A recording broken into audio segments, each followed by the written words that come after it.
Kini dengan kecanggihan teknologi dan analisis manusia, apakah perjalanan melintasi waktu atau time travel itu memungkinkan?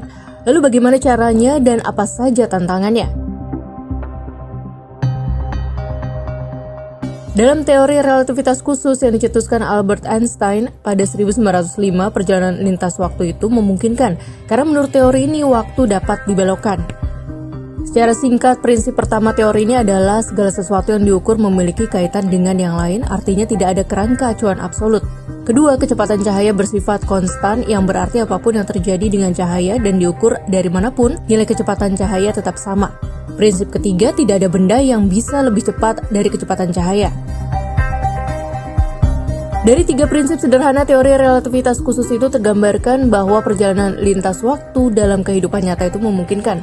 Seseorang yang bergerak dengan kecepatan mendekati kecepatan cahaya akan mengalami perlambatan waktu dibandingkan dengan pengamat yang tidak bergerak dengan kecepatan tinggi atau mengalami dilatasi waktu.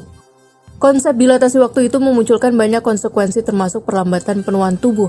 Meski hingga kini belum memungkinkan untuk membuat manusia bergerak dengan kecepatan cahaya, pengiriman antariksawan keluar angkasa untuk waktu lama ataupun penempatan satelit di orbit tinggi bumi bisa memberikan informasi yang mengonfirmasi teori ini. Antariksawan Amerika Serikat Scott Kelly dikirim ke Stasiun Luar Angkasa Internasional atau ISS. Dia bergerak mengelilingi bumi dengan kecepatan 28.160 km per jam dan pada ketinggian sekitar 400 km. Setelah menghabiskan 529 hari di orbit, dia mengalami perlambatan penuaan dibanding saudara kembarnya Mark Kelly yang hanya 54 hari di orbit.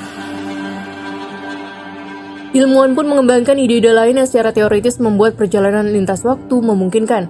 Salah satunya adalah konsep tentang lubang cacing atau wormhole yang diperoleh juga dari teori relativitas umum. Lubang cacing adalah terowongan hipotesis yang bisa menciptakan jalur pintas bagi seseorang yang sedang melakukan perjalanan melintas alam semesta. Terowongan ini mampu menembus struktur ruang waktu serta menghubungkan berbagai peristiwa di satu lokasi dengan peristiwa yang lain di lokasi berbeda, baik maju ke masa depan maupun mundur ke masa lalu.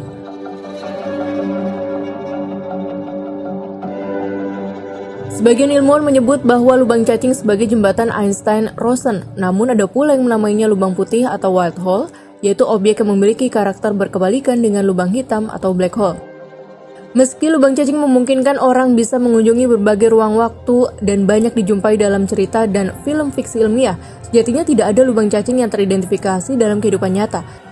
Jika lubang hitam sudah bisa dibuktikan keberadaannya di alam semesta, lubang putih atau lubang cacing sepertinya hanya menjadi objek hipotesis semata. Meski demikian, kelemahan utama dari teori-teori alternatif ini adalah manusia yang berada dalam terowongan lintas ruang waktu itu tidak akan mampu bertahan dari tarikan atau dorongan gravitasi terowongan yang sangat besar.